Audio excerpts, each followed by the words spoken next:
Welcome to the Draft Deeper podcast. This is your host, Nathan Grubel. Joining me, as always, is my producer, Kevin Black, who's going to be hopping in with me this week to have a little bit of NBA discussion, do a round one check-in before we get to the next round where we have to do another full preview slate. Certainly have been some interesting storylines, but I have to say, I've been incredibly pleased with how these playoff matchups have turned out in a lot of different ways, and Kevin and I will discuss some of those points on why I've been excited and encouraged with what we've seen in the playoffs so far. I have some points written down that I kind of want to mention here about every series, and then I'll have some questions for Kevin and kind of get some of his thoughts on a few of these series here. I think we have to start off with the slate of games that's happening tonight. We are recording this on Wednesday, June 2nd. First up, the hometown for us, Philadelphia 76ers, are taking on the Washington Wizards in a Game 5 back in Philly. No Joel Embiid. The announcement was made today that he has a partial meniscus tear in his right knee. He's day-to-day at this point. You have to imagine, though, that he's probably out for the rest of this series. And honestly, if Philly's able to close out Washington in Game 5 here and move on to the next series with the winner of the Hawks as well as the Knicks, and we'll get into that series in a second, you have to think that they're going to rest Joel Embiid as much as they can, or they at least should. If they're able to rip off this win here, whoever they play in the next series, whether it's Atlanta or New York, if they're able to get a couple wins there, kind of keep the boat even at like a 1-1 after the first two games. I mean, I would try to not play Joel Embiid as much as they can avoid playing him, to give him the amount of rest that he's going to need, because I think that ultimately, if it came down to it, if they were without Embiid, just given the way that this team is now constructed, given the way that they seem to be much better coached all year long and in the playoffs here by Doc Rivers, I have to think that they can get by these two series, the one that they're in right now against Washington, and then the next one without Embiid. If it really came down to it, maybe the next series would go a little longer. Maybe it's not a 5-game series. Maybe it is a 6 or 7 game series. But I trust Ben Simmons. I trust Tobias Harris and that supporting cast to ultimately figure it out and get the job done. Kevin, do you have any other opinions on that? Do you think that they need Embiid to either close out Washington or in the next series? Do you think they can kind of get through and get to the winner of Brooklyn and Milwaukee while giving Embiid enough rest? If they can't finish this series off and the next series off without winning without Embiid, then I don't think they hold any chance against either the Bucks or the Nets, to be honest with you. I mean, at the end of the day, like, Embiid is the best player on the team, for sure, right? I mean, I don't know if you agree with that, but I've been pretty still about it. Oh no, he's proven that this year. Yeah. I've had to eat a little bit of humble pie with some of the Ben Simmons takes, and we'll get into him in a and second. Ben Simmons is a great player, and this is a really good chance for him to prove that he is a great player, right?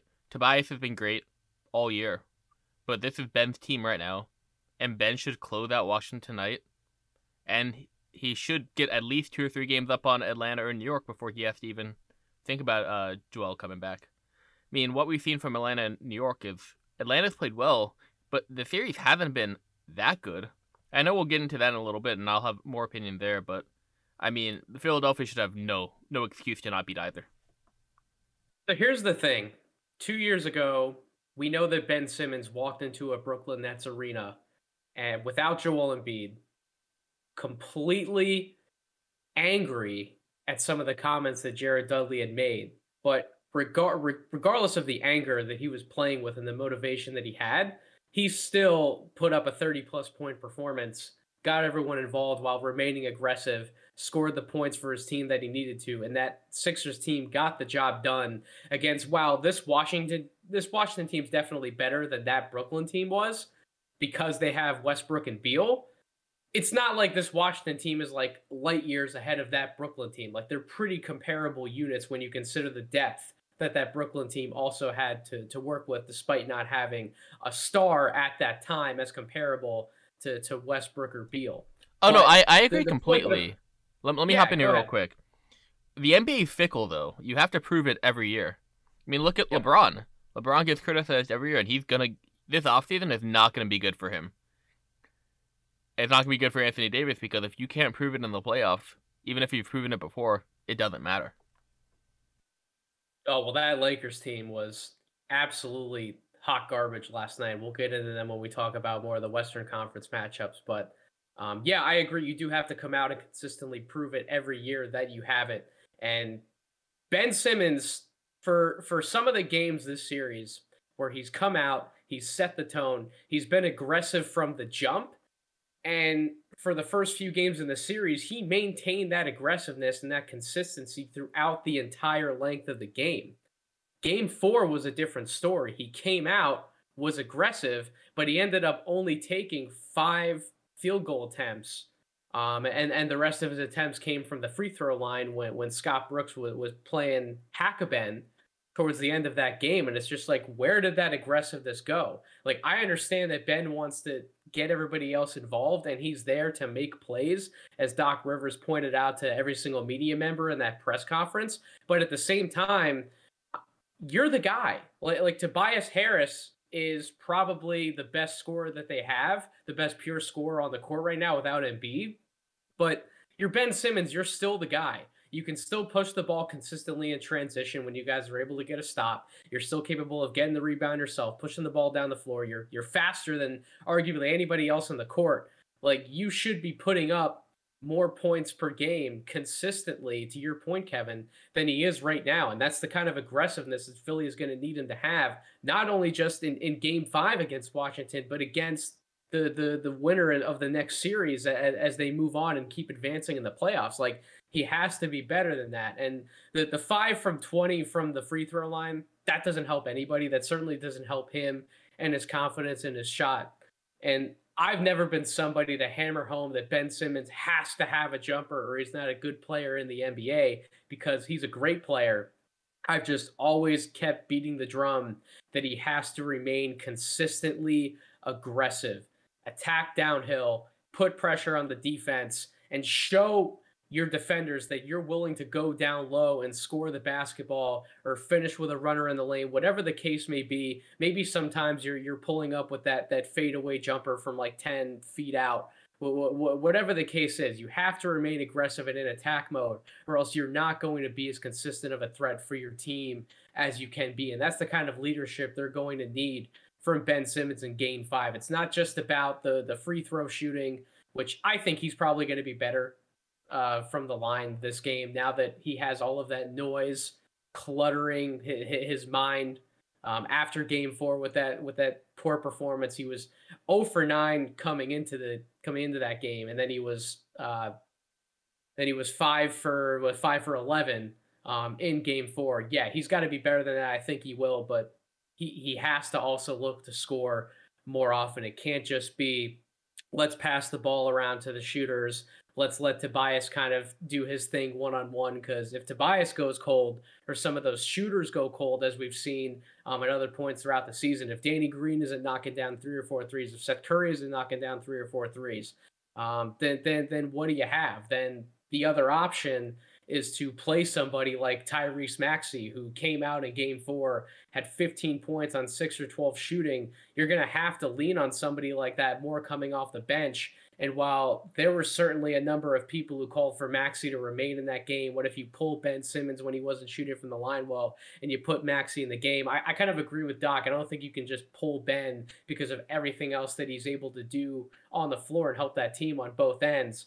But it's a little makes me a little nervous going into a rookie like Maxey to rely on him to generate offense for extended minutes in his first playoff series, when you have somebody like Ben who's done this before, he's been there before. Like, you got to step up, man. And I know that's kind of been your mentality, Kevin, for Ben Simmons throughout his whole career. I know that you think he needs to get a jump shot, but I think you agree that you just want to see more from him in general. And I agree that that's going to be the difference maker, and whether this series is wrapped up in 5 games or it goes to a game 6 or a game 7, Lord only knows what can happen in the NBA playoffs. And then obviously in the next round, what, if anything, are they able to do without Embiid? Let me say this. I don't think this is going to happen by any account. But if this goes to game 7, I would not want to be against Westbrook, because there's not going to be somebody in the history of the NBA that have more confidence in themselves than if Westbrook climbed it back from 3-0 to 3-3. I just don't want to be in that situation on Philly. I don't think it's going to happen. I think they close it out tonight, but Well, I God mean, forbid. Westbrook's also one of the streakiest shooters Yeah. that we see in the game. But when the bright lights are on, yeah, that man is not afraid to perform whatsoever on the biggest stage. Now, he has been cold shooting the ball in this series. He's only shooting 33% from the field and 20%. But he has averaged 11 rebounds a game and 12.3 assists per game. Beal obviously is doing his thing, almost 30 points per game on 46% shooting from the field, only 20% from 3-point range. But they've had other guys been able to step up and hit outside shots, particularly Rui Hachimura. And I have loved seeing the Rui Hachimura experience fully evolve over the course of this playoff series. He's been a guy who I think a lot of people have been relatively disappointed with some of the stagnant development he had in the regular season in this second year. I thought he took enough strides to certainly be warranting the playing time that he's getting in this series, but he didn't really pop off anybody's screen in his first year. Like I said, this second year hasn't exactly been an explosion either, but this playoff series, he's averaging 13 points per game, 7.5 rebounds per game, shooting 62% from the field and almost 67% from three. I mean, you saw in that game 4, he is one of the bigger reasons why they were able to beat Philly in that game, was because he was not only making threes, but he was making timely threes from the corner when called upon late in that game. And I'm glad to see it. If Rui keeps scoring as efficiently as he has been, if Westbrook ends up shooting the ball better from the field in game 5, if Beal continues to be that lights out scorer that he's been in this series, then anything can happen. It can go to a game 6. I don't think it's going to go to a game 6. I think Philly is going to ultimately pull this one out. I trust Ben Simmons to figure it out. I trust Tobias Harris to be good. And I trust the role players to hit shots at home that they normally do at the Wells Fargo Center. But it's been a fun series. I think, Kevin, you and I kind of thought that it would be, if not a close series, it would at least be a fun series. Like, we would still see competitive games, and that's definitely what we've gotten. So I've been happy with the series. It's been incredibly entertaining for me. Shout out to like I said, to Hachimura and Maxey for coming out and having surprising performances all series, particularly in game 4, especially for Maxey. But moving on to the series that will have the winner play either Philly or Washington in the next round. Hawks Knicks. Now, Hawks are up 3-1. I think I had said before the series that I thought the Knicks were going to win this in 6 games because of the defense, but we did point out in our playoff preview podcast that if Trae Young is able to be Trae Young, pick apart the Knicks and pick and roll where they clearly don't know how to properly defend pick and roll, then it could potentially be a nightmare series for the Knicks, and that's how Atlanta could end up winning. And Trae Young's been dominant, almost 28 points per game, 10 assists per game, 47% shooting from the field, about 37% from 3-point range, so not over 40% or anything like that, but that's also on high volume. He's taking 7.5 threes per game, and he's been completely torching the Knicks. You saw it in game 1. He hit that big time floater to silence the crowd, and you've seen it really all series. He's been able to take over games. He's had the support for Bogdan Bogdanovic. He's also been a really consistent performer and secondary initiator of offense, even chipping in scoring, certainly almost 16 points per game, 42% shooting from the field, also at 37% from 3. Those two guys, combined with the timely contributions they've gotten from other people, obviously having DeAndre Hunter back in the fold is huge. John Collins and Clint Capella have helped man that front line, and certainly have limited the effectiveness of New York's front court players. I mean, with Julius Randle struggling from the field as he is, Taj Gibson not being nearly as effective as he has been in years past, he's certainly gotten older.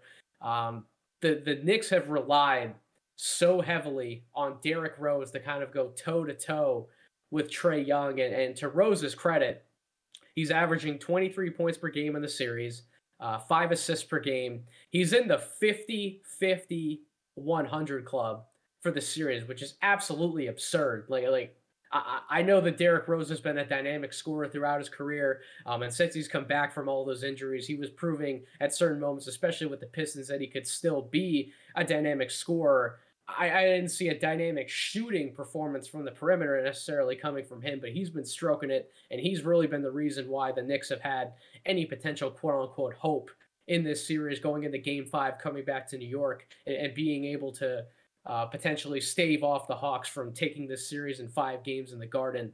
Um, Kevin, I know you probably have thoughts, and you're probably gonna praise Trae Young, and what he's been able to do for the Hawks. But what are some of the things you've seen in this series? Do you think it ends in Game 5? You do know I love me some Trae Young. He was one of my I know favorite you do. players when he came out. We've had a lot of discussions about Trae Young off the air that I think you're finally starting to come around a little bit on him. Oh Right? yeah, I've eaten all my Trae Young, bro, 100%. I'm really getting ahead of you right now. I think we're gonna have me kind of eat my own words later on in this podcast, but I think right now I'm getting one up on you. But what I would say, there's two big things for this series, and you mentioned both of them. Trae Young has looked like he's right for the big lights in New York, right? Like, he understands the pressure and he lives up to it. And the other thing is that you have one New York player who's shown that he's not an elite player anymore, but he's still like a very relevant player in Rose, and one player that had so much goodwill going into the series. He was considered one of the feel-good stories of the year. He finally reached his potential. And then to go 20 for 73 in shooting in a series, Julius Randle did, so far at least. That's just kind of unacceptable, and it's kind of ruined everything he did the entire year. Now, there's still time to turn it around, and I think New York wins tonight. I think they end up losing in Game 6, which is actually good for Joel Embiid in the next series, give him a few more days off. But I don't see how New York wins the series at this given point unless Julius Randle decides he's going to play like the most improved player that he did the entirety of the year. Yeah, and two more points to kind of piggyback off of what you were saying too, Kev. Regarding Trae Young, I think, and Bill Simmons and Ryan Russillo talked about this on Simmons's recap pod earlier in the week here, but the pace and the control that Trae Young has been playing with from the point guard position, he's not just jacking up, 30, 40 footers all the time anymore and kind of just acting like this complete showman. He's legitimately running that team. And he's really put them on his back, and he's making sure that he gets everybody else involved before just immediately coming out and looking to get his and just put on a show and be as exciting of a point guard as possible. And that's really been the difference maker, especially in the second half of this year after Coach McMillan took over. And then ultimately in this playoff series, you've seen a lot of that too. He's just running the team a lot better than Julius Randle has ran his team. 15 turnovers to 17 total assists in this series. The point forward that Julius Randle kind of turned himself into this year, he's been completely ineffective in terms of making plays for others. And I think a lot of that stems back from the shot selection that he's been given by the Hawks as well. Kudos to McMillan and the coaching staff for some of the defensive schemes that they've put the Hawks players in, defending somebody like Julius Randle. You'll just see it constantly that Randle's settling for these pull-up, tough mid-range jumpers, and that's not Randle's game. That's never been his game, and that's never going to be his game. He's either a downhill attacker or he's a set three-point shooter, and they've kind of taken away both of those things from him on a consistent basis, and he's had to settle for a lot of these tough shots, and it's gotten everybody else out of rhythm as well, because while some of these players are used to standing around and watching Randle be able to bully his way to the basket at all times, which Clint Capella hasn't let him do, or he's able to kind of swing the ball around and catch it and reestablish himself from three and make a set shot. He hasn't been able to do either of those things in this series, and it's really hurt the Knicks' overall identity, because if he's not the same playmaker that he is, I mean, that takes away what was the biggest chunk of their offense all year long, and now you're putting all of that responsibility back into Rose's hands. And I understand that Rose has been an excellent player in this series, but if you don't have Julius Randle living up to his expectations as an all-star, then yeah, you don't have a chance, especially when it's not only just Trae Young and Bogdanovich playing well, but like I said, you have Hunter making timely contributions. You have Clint Capella playing the way that he has played all year down low, man in the post, you have John Collins hitting big shots. Like Atlanta just seems like the deeper, more talented team right now. And to Zach Lowe and especially Coach Thorpe's credit, they kind of talked about that on Lowe's 8x8 playoff preview pod, where they just said that they picked Atlanta because they felt they were the deeper, more talented team. And that's absolutely bore itself out over this playoff series. Like, I can't argue with it anymore. And yeah, I can't argue against Trae Young. Hats off to him. He's been a lot better of a professional basketball player, especially this year, than I really thought he could be. It's been not only just his ability to pass the ball from different angles, but the timing of his passes, how he's making those passes. And then everybody likes to talk about gravity and spacing. The outside shooting has been such a unique weapon for him that he's able to bring out defenders, and then when he gets by somebody, even if the opposing team's big man comes to play up on him, his floater game is also one of the best in the league. So he's just scoring in a variety of ways and being able to get everybody involved in a lot of different ways as well. He's been incredibly impressive, and he's certainly made me rethink his evaluation overall, as well as the evaluation of a prospect that we'll be talking about in a coming podcast. That's a little bit of a teaser for the audience. I'm sure they can figure out who that is. But yeah, there's not really much else to say about this series. I actually think Atlanta wins Game 5 in the Garden. I think they're going to close it out. I don't really see much hope left for New York either. I agree, Kevin. I don't see how they can possibly come back and win this series. Moving out to the West Coast, Jazz, Grizzlies.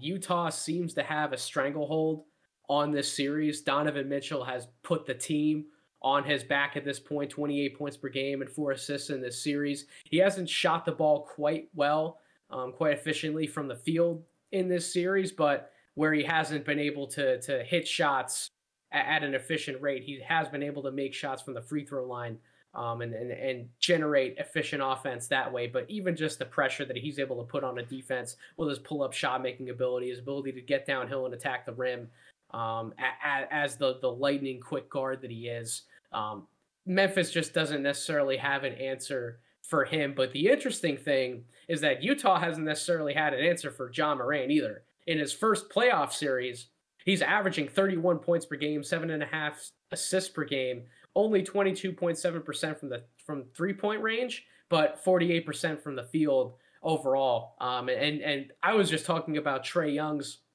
ability right now to man an offense and consistently just make the right decision after decision. John Morant's been doing the same thing for Memphis, and his control over that team, the pace that he's been playing at, some of his counters to what the defense has thrown at him when he's able to actually penetrate into the teeth of the defense, some of the footwork and the floater craft and layup ability that he's been showcasing in this series has been absolutely outstanding, to the point where even when he's not hitting that 3-point shot, how slippery he is with his handle, and his timing of his dribble moves, and how he's able to, like I said, use some of that footwork and get into the lane. He's still been an efficient scorer for his team and one of the most dangerous playmakers throughout the entire playoffs that we've seen so far. I've been incredibly impressed with his performance. We knew that John Morant was going to be a superstar in this league, given his rookie year performance, his rightfully deserving Rookie of the Year award.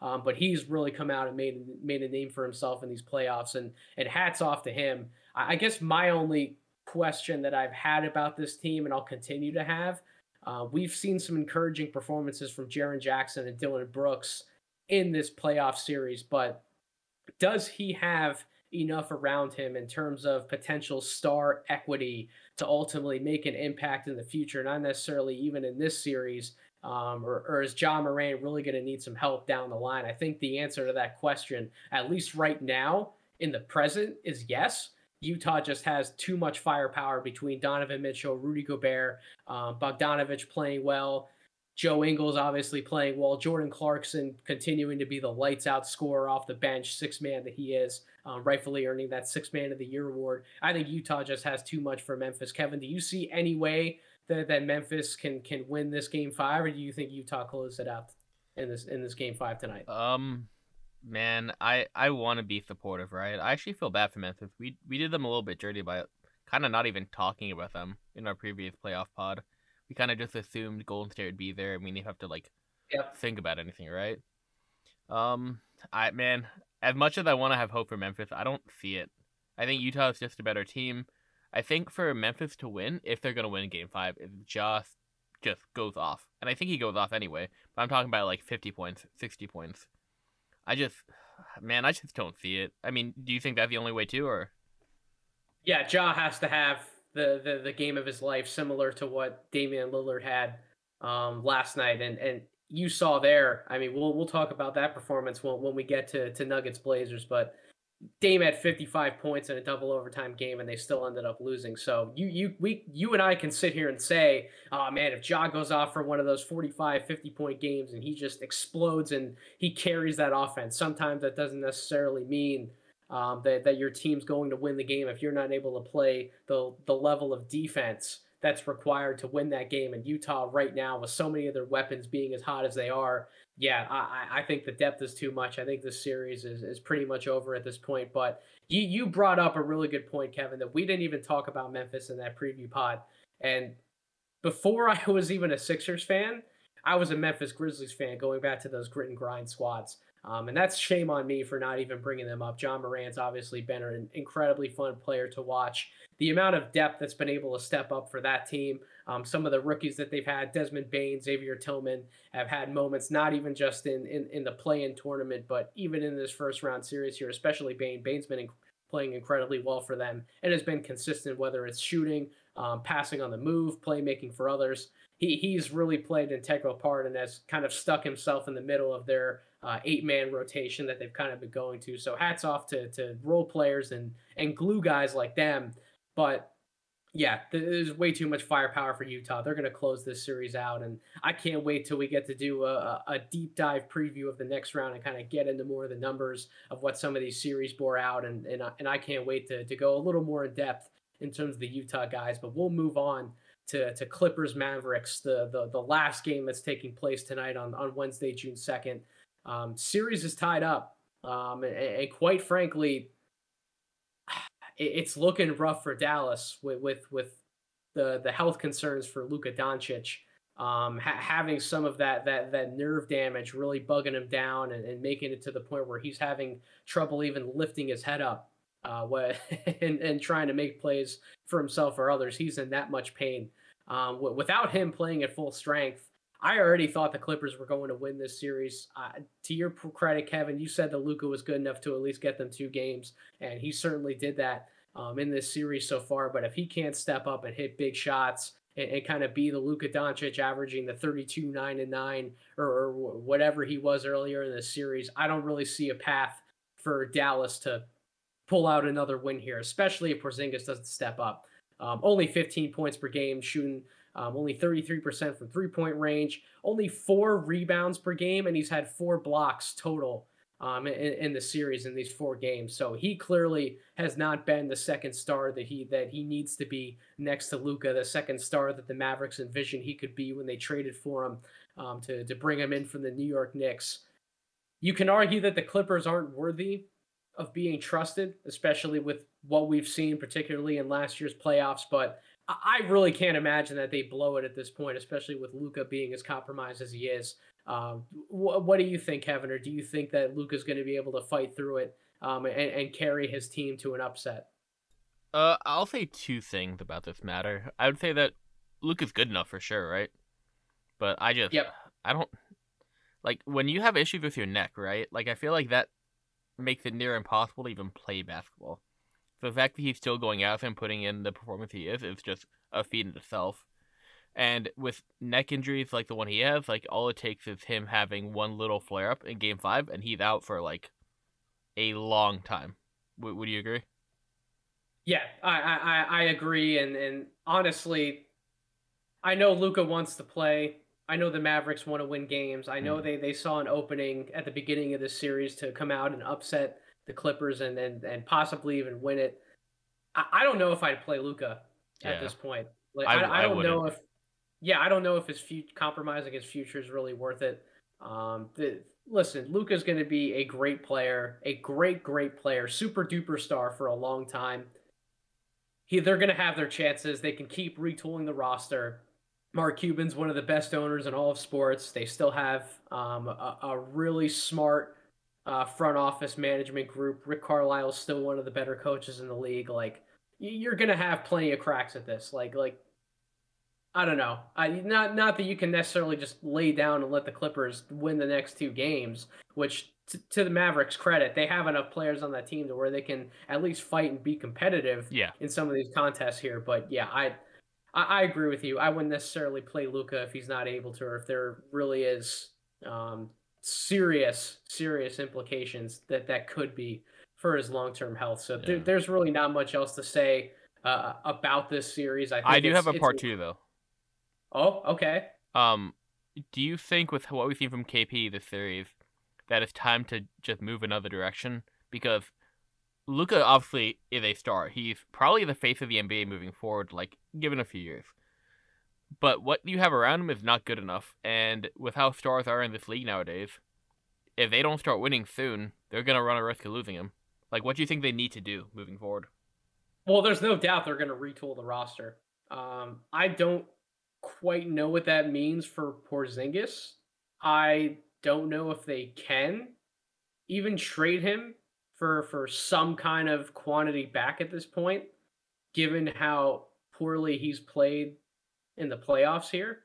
And he just cannot shake that injury bug. Like if I'm another team, I don't know what kind of assets I'd be willing to give up to bring in somebody like Porzingis. So yeah, Dallas is definitely going to retool the roster and they're going to try to improve it as many ways as they can. But I don't think it's going to be something that they can do overnight in this upcoming offseason. I think it's going to take them some time, and they're going to have to be really smart and crafty with their rebuild. They're going to have to try to convince the right types of veterans to come in and play with Luka. That's how they're going to have to approach it. They're going to have to go to some of these free agents that aren't necessarily like max level guys, but they can get creative with their cap, and they can go to some of these mid-level free agents and say, look, we have one of the best guys in the league. Luka's proven he can put a team on his back and win some really big playoff games against really good teams.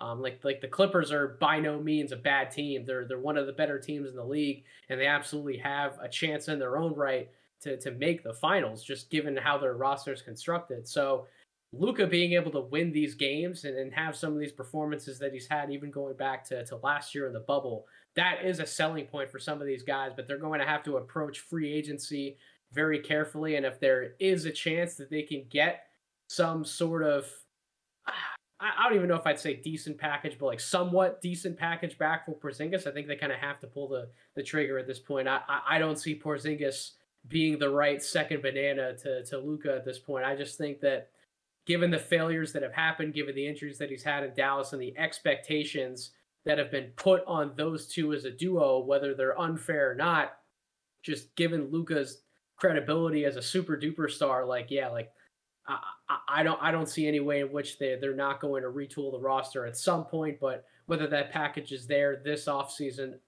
I don't know the answer to that question. I lean towards no. I don't know if you see a chance of there being a package out there for Porzingis, Kevin. Yeah, I don't see anything just because of Porzingis' injury history and his lack of all-star play that he's kind of been like expected to finally pick up on after that one season in New York.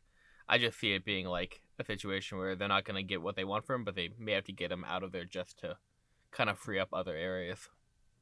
I agree. And that's pretty much where we're at on Dallas and the Clippers. Moving on to what was arguably the best game that we've had in the playoffs so far, and it could end up being the best game we get in the playoffs. To be quite honest with you, that Denver-Portland game last night was exhilarating, and Dame certainly put on one of the best outside shooting performances I've ever seen. 55 points on efficient shooting from the field, including 12 of 17 from three-point range. He chipped in 10 assists. He tried his hardest to get the rest of his teammates involved and get them as good of looks as possible. But CJ McCollum only going 7 of 22 from the field in that game 4. The bench only scoring 22 points total. It doesn't look like Dame has the support that he needs right now to get out of this series against Denver, especially with Denver's offense being able to click at the times that it has. Jokic and Michael Porter Jr. putting that team on their backs. Campazzo being a really fun point guard to watch, somebody who's proven that he's tough. He's not going to back down to anybody despite his size in the court. Monte Morris hitting big, timely shots. I just think that Denver has too much for this Portland team that we already knew they struggled defensively. We beat that drum enough in the playoff preview pod, but now that you see that Dame's supporting cast also isn't making the shots that are necessary to win some of these games, particularly an overtime or a double overtime game, like Dame can't be the only guy who puts up consistent offense for this team. They have to have somebody like CJ or Norm Powell. Somebody else has to step up in a big way, or they're not going to beat Denver in another game in this series. Now, there's a lot of people who think that Dame's supporting cast is going to bounce back in game 6. They're going to get a win at home, and then it's going to be a no-holds-barred contest in Denver in game 7. I think Denver's going to close this out in 6 games. I said that Denver would close it out in 5. Clearly, I was wrong about that. Dame has been good enough to at least win 2 games in this series, almost by himself. What do you think, Kevin? I know that you were a little more optimistic about Portland heading into this series as well. Do you think it goes 7 games, or have you seen enough to the point where you're willing to say that Denver closed this out in 6 games? I have a few talking points for this one too. Actually, I did my research a little bit. I went back and looked at our Google Doc from last week, and I said that Dame Dalla would show out, and he did, and that's what he needed to win a game or 2 this series. And he's showing out and not even winning. So, with that being said, I don't see a situation where they win tonight. Because if you can put up 55 points, 10 assists, and still lose, I mean, it just feels bad, right? And my second point is that this is so selfish of me, and I know it is, because I appreciate everything Lillard does. I appreciate that he stays loyal to Portland. But I want to see him on a winner, man. Can you imagine Dame teaming up with somebody like Anthony Davis? Him teaming up with someone like Luka. Even somebody like, I don't know, Jason Tatum. Like, there's no disrespect to TJ McCollum. I think he's a great player, right? But it'd be so nice to see Dame compete for a championship. If there's one star, and not necessarily that he would be going to a title contender, I agree with you, Kevin. I would love to see him in a winning situation. But even if he left Portland and he went somewhere like New York, like, you want to talk about the type of star that would thrive and the type of star that New York deserves. I would love to see him go to the Knicks. I kind of agree with Stephen A on that one. Could you imagine him in that box office environment? And to the Knicks' current front office's credit, I mean, they've put the time and the effort into building a winning team with a much better culture that they've had in years past, especially with Thibodeau at the front of the coaching helm. I would love to see Dame go to a bigger market, somewhere where he would absolutely thrive on a big stage. But yeah, I agree with you. Even if you went somewhere that wasn't necessarily like the New York market, but just a better winning situation overall, yeah, I would love to see that for Dame too, because he is such a hard worker. As they say on All the Smoke, Steven Jackson and Matt Barnes, he is a real one. Like there's very few people in the NBA who is more of a real one than Dame is. And he showed out, to his credit. He's put the team on his back, and he's gotten a few wins here in a series against what is still a better overall team, even without Jamal Murray and the Denver Nuggets. But yeah, I think that is a potential blow in the team's confidence overall, that they did get that kind of a performance out of Dame, and yet they still couldn't pull out the win. And the defense has just proven that it's a problem. They can't stop Denver when they've needed to stop them. And everybody wants to talk about some of the easy bunnies that some of those Portland players missed last night. But I mean, hell, I saw Paul Millsap miss like a wide open layup towards the end of regulation in that game. Like, it's not like Denver didn't miss some pretty bad shots themselves. Portland just couldn't get the stops when they needed them. Dame had every chance to win that game. He took advantage of every chance he had to win that game, but the rest of the team around him just let him down. And I don't really see another outcome in which Portland wins 2 games in a row against this Denver team. Not that I think Denver is going to win the title by any means, but just with how they have multiple guys stepping up to the plate, not just Nikola Jokic.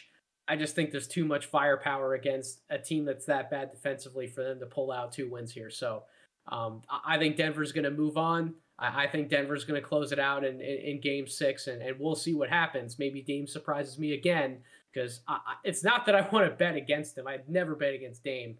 I'm just taking, I took to win the series what I thought was the better team, and I'm going to take the better team to win in game 6. That's where I'm going to lean. And speaking of taking the better team, Kevin, you might have called this one, my man. Didn't you say Phoenix in 6? I did say Phoenix in 6, and I said because I couldn't trust the Lakers' injury history. I didn't think LeBron and AD, or at least one of those two, made it through the series without getting injured. And look where we are. They both were rushed back to a certain extent. LeBron looks, I dare to say it, a little bit old this series. I think a good offseason where you don't have to worry about anything will help that a little bit. But then Anthony Davis, just constant injury issue after injury issue. I mean, the Lakers have just kind of been exposed as not as good as last year. So there's multiple points to bring up in this Suns-Lakers series. Obviously, Phoenix is now up 3-2. They have the chance to close out the series, give LeBron his a first-round playoff loss, which hasn't happened. I didn't think it was going to happen. I thought the Lakers would win this. I thought it would go 7 games, but I thought the Lakers would ultimately pull it out. That Lakers in 7 prediction is technically alive, but it's tough. I mean, Phoenix has been the more complete team. They've been the better team overall. Devin Booker has obviously been brilliant, 26 points per game on 44% shooting from the field. Hasn't quite been as efficient from three-point range, but he's shooting 92% from the free throw line in this series. So either he's making one of those patented mid-range pull-ups that he's been going to off of those 77 actions, or if he's continuing to go to the rim and he draws a foul, he's certainly making the most of those points, those easy points when he gets to the line. There's 2 things that stand out to me, Kevin. The first one with the Lakers, you hit on it. LeBron hasn't looked like LeBron at this point in this series. It's almost been a lack of aggression. He's only taken 17 total free throws in this entire series so far, so 5 games, and 38 of his 88 shots overall have come from the three-point line. Now, he's shot 39.5% on those three-point attempts, but that's uncharacteristic of LeBron to, even when he's not shooting a 3, the amount of mid-range jump shots he's also settled for. Those times where he comes down the court and instead of pushing the ball all the way in transition, he kind of stops, comes back to the center of the court, and then looks to reinitiate the offense and try and get others involved. I understand that LeBron's been a playmaker first and foremost in his career, and he hasn't necessarily been the guy that you look to as like this Kevin Durant type scorer. Like, obviously LeBron's the best player in the game. He can score when he has to. That hasn't necessarily been his mentality to score first. But you have to think that in that game last night, you would have thought that he'd come out with a much more aggressive mindset, be more willing to get into the paint, get into the teeth of the defense, go to the line if he has to, but try and score as many easy buckets as he can inside, especially in transition. And he just hasn't done that. I wonder if he's saving more for the game 6 that we're going to get, even a potential game 7, and if the Lakers would be able to advance for further along in the playoffs.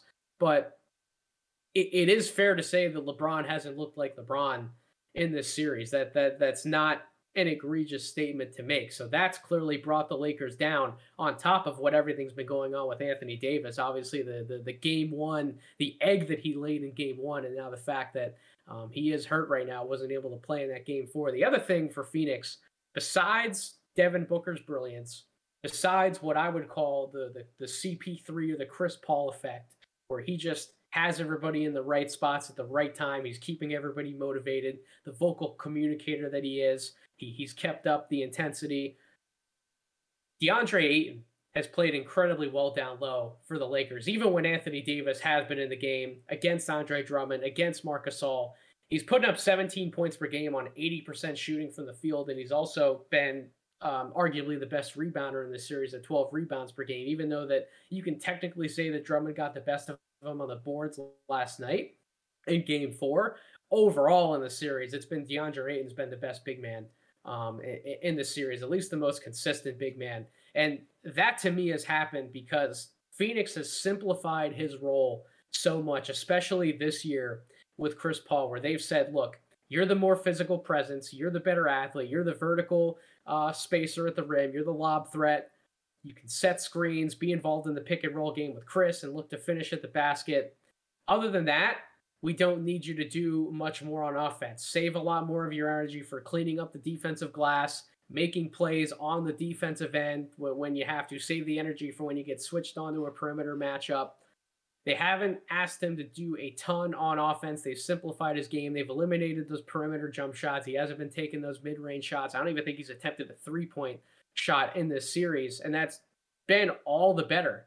It's led to a much more consistent DeAndre Ayton. He understands the role that he needs to play. He's willingly accepted that role, and having Chris Paul and Devin Booker alongside him, Booker being much more of a comfortable playmaker as he's gone on in his career, but the pick and roll maestro that Chris Paul has been throughout his whole entire career, it's just done wonders for DeAndre Ayton, and it's really been the main difference maker to me in this series is how well and how effective, how efficient DeAndre Ayton has been. And then obviously some of the role players have been able to step up.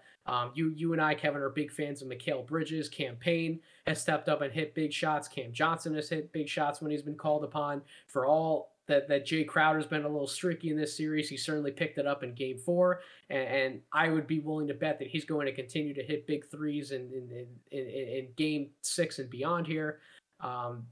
I just really like what this Phoenix Suns team has done, not just in this series, but all year long. You heard me say it last on the playoff preview pod that I thought the winner of this series was going to go to the NBA Finals out of the Western Conference, and I still feel that way. I think if Phoenix is able to get by this Lakers team, I don't think they're going to be tested nearly as much by another team in the West than they would be by the Lakers. So I'm really excited to see if the Suns can pull it off. If they do, if they're able to move on to the Western Conference Finals, maybe we get like a Phoenix-Utah series. I think that would be incredibly fun, seeing Devin Booker and Donovan Mitchell kind of go toe-to-toe. Mike Conley against Chris Paul, two of the veteran point guards, being in different situations, having different chances to win in the West. I think that would be really fun. And then obviously the battle of the bigs between Ayton and Gobert would also be a really good watch. So I'm incredibly excited. At this point,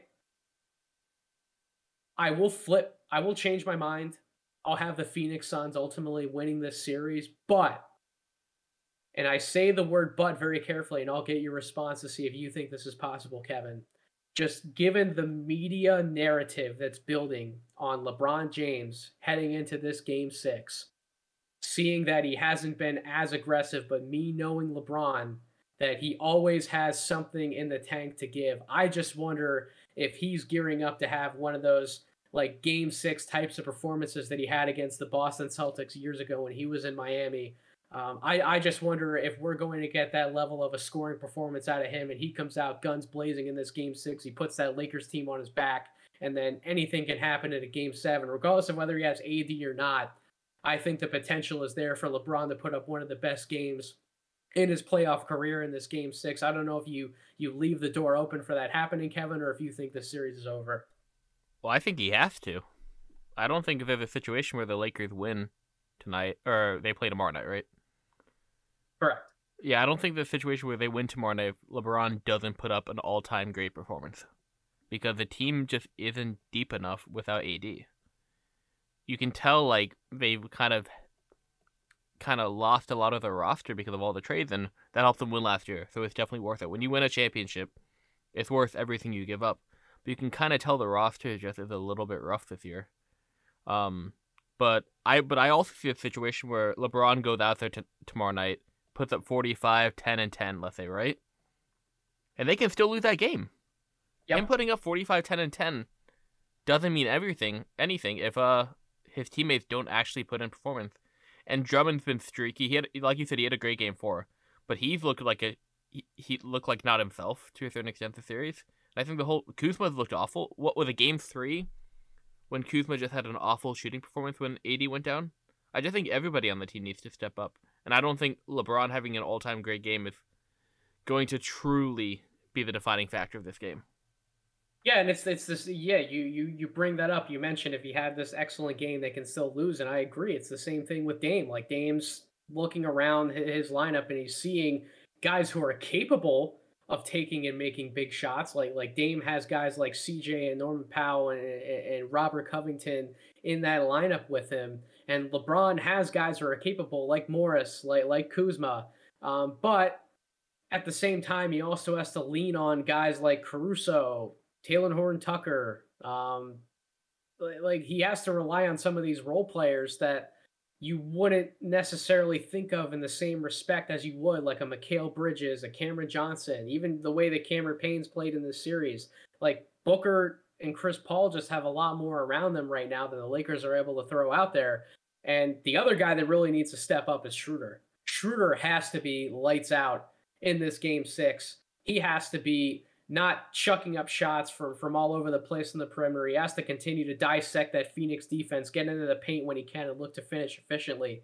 If he doesn't have a 20-plus point performance to go along with whatever LeBron brings to the table, if Drummond isn't an efficient scorer in the paint against Ayton, if Drummond doesn't have a double-digit scoring performance, and if one of that Kuzma, Caruso, Horton Tucker trio, if one of those three doesn't go off for double digits as well, like the Lakers aren't going to win that game. Like they need like 4 double-digit scores at least, on top of whatever LeBron's bringing to the table to get past a complete Phoenix team. And I didn't use that word lightly all year. I didn't use it lightly, but I meant it. Like Phoenix to me is the most complete team in the NBA. They can match up with any style. They can play any style that they want to at any given moment. They have the stars. They have enough players. So, yeah, I just think that Phoenix is at this point where they just have the more complete team right now, especially with AD out. And even if AD isn't 100%, even if he was 100%, I think Phoenix is on such a high right now that they're going to get the job done. So, moving on to the 2 series that we know the outcomes to.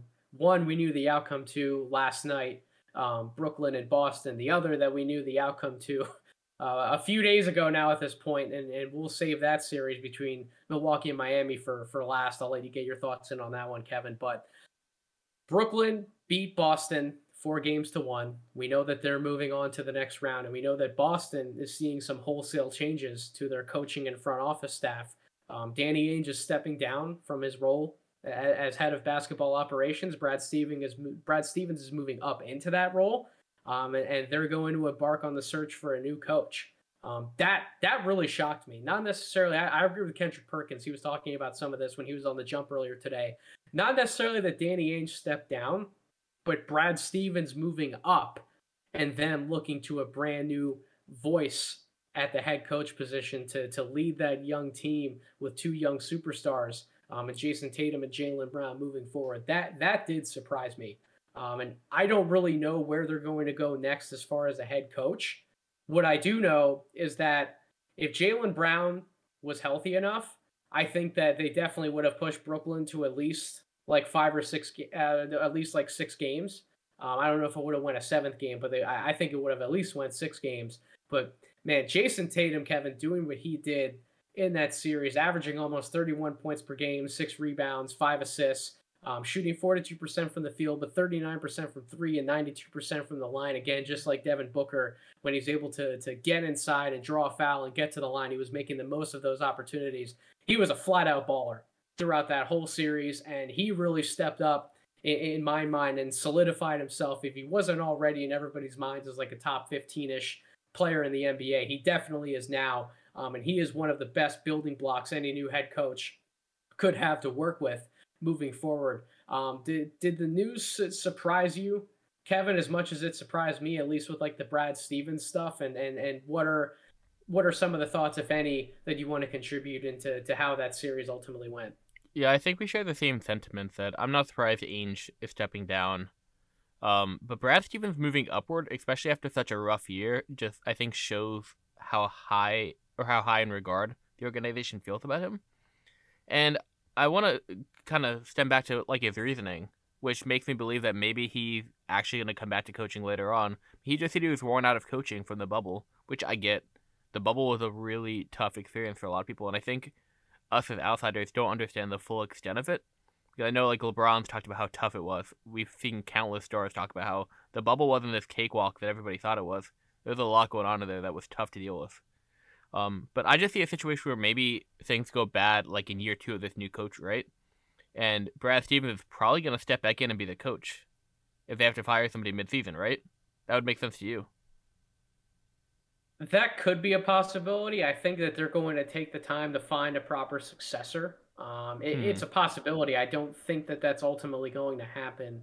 But to your point, coaching in the NBA is really, really hard. It can absolutely be a stressful job. And yeah, when you add on the impact of the bubble had on everybody in the NBA, who was there, yeah, it's definitely something that can make you want to reevaluate and maybe rethink a few things about your future. And him moving into that front office role, that's going to be a very interesting and very fun experiment, I think.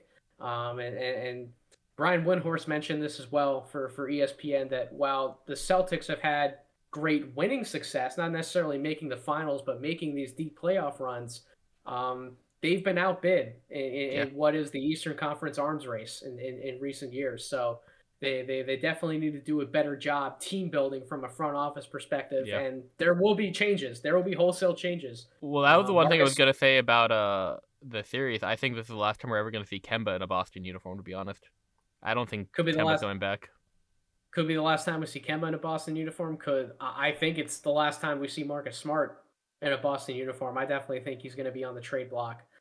So we'll see. It's going to be interesting to watch some of the offseason moves that Boston makes. But even moving out and talking about the series as a whole before we move on to our last series that we're going to talk about, we knew that Brooklyn was going to take care of business. We knew that they were definitely moving on to the next round. The trio of Kyrie, James, and KD was going to be too much for a Boston team, especially without Jaylen Brown. But, man, especially that game 4 where they completely blew Boston's doors off. And that was definitely a confidence killer. And I didn't see Boston coming back from that game and having the same fight in them. To their credit, some of those Boston role players, especially like guys like Nesmith and Langford, came out and played about as good of defense as they could on some of those Brooklyn stars as possible. But Brooklyn's firepower, we already knew was impressive. There's not really much detail to necessarily go into. The one thing that I'll highlight, and I tweeted this out last night, was Joe Harris being the playmaker off the bounce that he was not only in this series, but really all year long. That kind of evolution that he's built into his offensive game. It's been damn impressive. And Brooklyn being able to play with 5 guys on the court at the same time, obviously those 3 big stars, but then Joe Harris and then Blake Griffin at the center position, having 5 playmakers on the court at once has been devastating to opposing defenses. And if Joe Harris and Blake Griffin keep playing the way that they are around those 3 stars, and that's the lineup that they can lean on to close out games, it's gonna be really tough for anybody to beat him, Kevin. I know that you're probably still in the thinking of you're gonna take the field in the Eastern Conference over Brooklyn, and maybe you have a different opinion about that now, but it's more clear to me now than it was even when we started making predictions about the playoffs. I think Brooklyn's gonna go to the finals. If Embiid is out for good, let's say he tries to rush back and horse it even more, then I'm taking Brooklyn. I'm only taking Philly if Embiid is healthy. Makes sense. So, and some of that might also be the fact that you could be a tad salty about the way that the Bucks and the Heat series ended. The Bucks swept the Heat. I didn't see a sweep coming. I know that you didn't see a sweep coming. Drew Holiday's obviously made a really big impact for Milwaukee. The two-way play that he was able to have an impact with down the stretch for Milwaukee, timely scoring, being able to set up Giannis in different ways than some of their point guards have been able to in years past. Really impressive stuff from him. Chris Middleton stepped up, hit a lot of big shots down the stretch towards the end of some of those close games. 2 questions for you, Kevin. I want you to have the floor for this one since I know that you're the Miami guy. Number one, looking forward to it. Is it panic time in Miami? Do you see major moves on the horizon for that team? And then kind of as a little bit of a preview when we go into Bucks Nets and you can give your answer now. We'll probably Hmm. go a little bit more in depth into it when we do a full preview. But the way that the Heat did try to foul Giannis down the stretch, particularly in that very first game, putting him on the line in like a hack a Shaq type Hmm. situation, the way that the Wizards have done with Ben Simmons. Do you think Giannis is in that same kind of trouble as Ben Simmons was in that Brooklyn series coming up next? So what are your answers to those two I questions? will answer the first one first, just so I don't forget it. Well, I think we're going to see wholesale changes. I don't think Duncan Robinson is coming back. He's kind of alluded to that in different outlets. He's talked about how he wants to play for somebody who's going to pay him a lot, a wonderful city, and a winner. And we're all three of them, but making those comments, it doesn't bode well, I think. Especially because we're going to have a lot of money. I think we need to move on from Iguodala. I think he's looked like a shell of his former self. I've heard a lot of rumor that if the Clippers kind of flame out of the playoffs, like, we both think they're probably going to win the series at this point due to Luka's health. But if they ended up losing in the next round, let's just say that he doesn't leave, and Miami has to be an interesting option for him. I don't know if he comes to Miami, but I think that's something we can have a bigger discussion on in a few weeks once the playoffs are over. But yeah, major move that definitely on the horizon. This team will not look the same, other than I think Butler and Adebayo will still be there. I don't think they're going anywhere. They're still going to be the vocal points of the franchise, but the team around them is going to look very different. And then secondly, I don't think Giannis is in the same trouble as Ben Simmons, especially because I don't think Brooklyn's as good of a team defensively as well. I guess Washington's not really good of a team, as good of a team defensively, but I just don't see a situation where like Giannis gets in the same situation as Ben. I think he's gonna put himself in different scenarios to stop it, and you can only put yourself in obviously like as good a position as you can. But I don't know. Maybe I'm wrong here, and I think you're better to talk about this than I am because you understand the whole idea and like game plan around Hack-a-Shaq. But I don't see Giannis as much of an issue as Ben. Yeah, I don't know if Brooklyn will look to go to it as often as maybe Washington did in this previous game and maybe even in the next game here. That will be happening tonight. But I definitely see it as an option that Steve Nash will keep on the table, especially if they get in a tight spot. Maybe some of their stars aren't hitting shots as consistently as they can, and just try to really even up the score as much as they can if they get in a trouble spot. But one last question to you, and then I think we'll be able to wrap up this podcast. Like I said, we'll go into much more in depth on some of the next round matchups, and we'll go a little more in depth in terms of the analysis. Just wanted to give a little quick hits and a check in with this first round here, but you definitely said that you think wholesale changes are on the horizon. Besides Butler and Adebayo obviously remaining in Miami, but you think Tyler Hero gets moved because he had a pretty dismal playoff series against the Bucks, and you and I are both Tyler Hero Yeah. fans, but I don't know, man. I don't think he's gonna get moved. I don't think Miami's gonna give up on him after one bad series. And man, he still has so much potential. But I mean, when you have to handle shooters, you have to understand that they go through rough spats. Everybody does. There's not a shooter in history who's played well every single game, right? Some people will miss a Yep, lot of shots. I mean, Steph Curry, arguably, if not definitely the best shooter of all time, he has games where he can't hit a 3-pointer to save his life. And Tyler's yep. nowhere close to Steph Curry. I just think it's too early to give up on him. If we get to a situation where, like, next year, we're at midseason round trade deadline, right? And he's still looking a little rough, and somebody wants to take him for, like, a piece for you to compete for a championship, then maybe you have to consider it, but it's way too early now. You either have to trade him for James Harden, or you have to give him a chance. And there's no other option there, in my eyes at least. I agree. I think that if he wasn't on the table for Harden, he's probably not going to be on the table, and then he's going to be in his third year in the NBA. He's still so young with so much promise. I agree. I think you got to hold on to him, hold on to some of these guys, and see where the chips fall. But we'll save a lot more Miami Heat talk for when we inevitably get to some of the offseason pods that we'll do. But that is going to wrap it up this week. Thank you again so much, everyone, for listening. We have a really, really fun draft podcast planned for our next outing with someone who I've been anxious to talk to. Simon Rath is going to join us, and we're going to talk about some of his favorite players, guys like Sharif Cooper, Bones Highland. We're going to get into some of these other interesting guard prospects that I definitely want to revisit here before we get into the major swing of things, doing a tier breakdown, especially getting into mock draft scenarios. We'll have a special series of pods coming up with that as well. We'll hope to maybe bring on a few team beat writers, see kind of get the team landscape as far as what kind of decisions some of these higher level lottery teams are going to try and make with some of their draft picks. But a lot of content planned. But for now, definitely continue to follow us on Twitter at Draft Deeper. Make sure you're subscribed to our podcast wherever you get your podcast, Apple Podcasts, Spotify, YouTube. Definitely be on the lookout for more content to come. We're only 2 months away from the draft, so it's time to start ramping the content up, and I couldn't be more excited than I am, especially with the playoffs in full swing. We still have a lot more exciting matchups to look forward to in the NBA. So thank you again for listening. Have a wonderful rest of your week.